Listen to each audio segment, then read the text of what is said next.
Qui n'a jamais ressenti cette petite angoisse face à la page blanche avant d'écrire un email pro en anglais?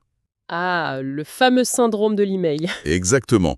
On a peur d'être trop direct ou au contraire pas assez formel ou tout simplement de faire une erreur.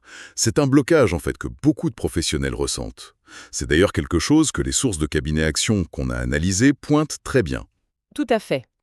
Et c'est pour ça qu'aujourd'hui, on va essayer de creuser un peu ce sujet. L'objectif, ce n'est pas de devenir bilingue en une journée, soyons clairs. Non, bien sûr. Mais c'est de maîtriser quelques phrases, quelques automatismes qui permettent de gagner en fluidité, en impact et en crédibilité professionnelle. Bref, de se sentir plus à l'aise. Alors justement, allons-y. Pourquoi l'anglais qu'on a appris à l'école parfois pendant des années nous laisse si démunis dans ce contexte pro? C'est une excellente question. Je pense que c'est parce que l'anglais professionnel, ce n'est pas vraiment une matière scolaire, c'est un outil. Un outil, oui. Oui, avec ses propres codes, ses propres usages.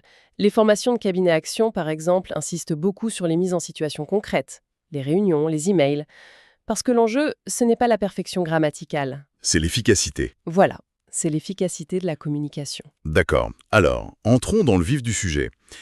Quelles sont ces fameuses formules essentielles? Commencions par début.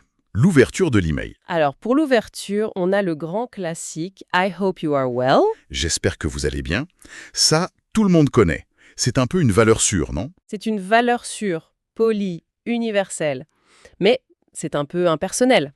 Pour aller un peu plus droit au but, on peut utiliser « I'm writing you regarding ». Je vous écris concernant. Exactement. C'est plus direct et ça pose tout de suite le sujet. Ok.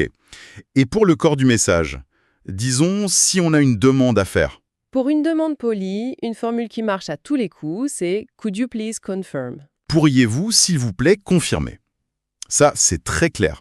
Et pour les pièces jointes, le fameux. Le fameux « Please find attached ». Ah, celui-là, on le voit partout. On le voit partout. Il est très formel, mais il fonctionne. Et si on veut juste transmettre une information, on peut dire « I would like to inform you that ». Je souhaiterais vous informer que. Très bien. Voilà. C'est simple, mais ça structure le message. Et pour relancer, parce que ça, c'est souvent délicat, on ne veut pas avoir l'air d'insister lourdement. C'est un point clé. Pour une relance cordiale, quelque chose de léger comme « Just a quick reminder about ». Juste un petit rappel concernant. J'aime bien, c'est pas agressif du tout. Pas du tout. Et si on a besoin d'une précision, on peut simplement demander « Could you clarify this point, please ?» D'accord. Et enfin, la conclusion. Le moment où on ne sait jamais quoi mettre. Alors, pour indiquer qu'on attend une réponse, il y a « I look forward to your reply ». J'attends votre réponse avec impatience. Et pour la formule de politesse finale, le passe-partout professionnel et sans risque, c'est Best regards. exactement « best regards Mais est-ce que best regards, ça fonctionne avec, disons, un client très important où il faut être plus formel? ». C'est une très bonne question. Ça dépend vraiment du contexte.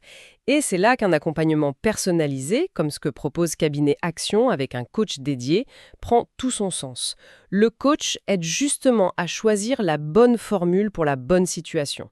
Mémoriser des phrases, ce n'est pas suffisant. Non, il faut savoir quand et comment les utiliser. Absolument. Il faut utiliser l'anglais dont on a besoin, pas celui des manuels. Le but, c'est vraiment de gagner du temps, mais aussi et surtout de la confiance en soi. Donc, si je résume, l'idée, c'est que maîtriser une dizaine de ces phrases clés peut vraiment débloquer 80% des situations d'écriture d'email. C'est exactement ça. Ça renforce la crédibilité et ça rend la communication beaucoup plus fluide. C'est fascinant de voir que derrière ces choix de mots, il y a toute une stratégie de positionnement professionnel. Absolument.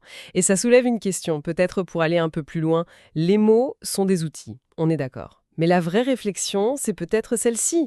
Au-delà de la formulation, quelle est l'empreinte professionnelle qu'on a envie de laisser dans chaque email ? Merci d'avoir écouté cet épisode. Si vous souhaitez écrire des emails professionnels en anglais avec plus d'aisance et d'efficacité, découvrez les formations pratiques de Cabinet Action sur cabinetaction.fr. À très bientôt pour un nouvel épisode.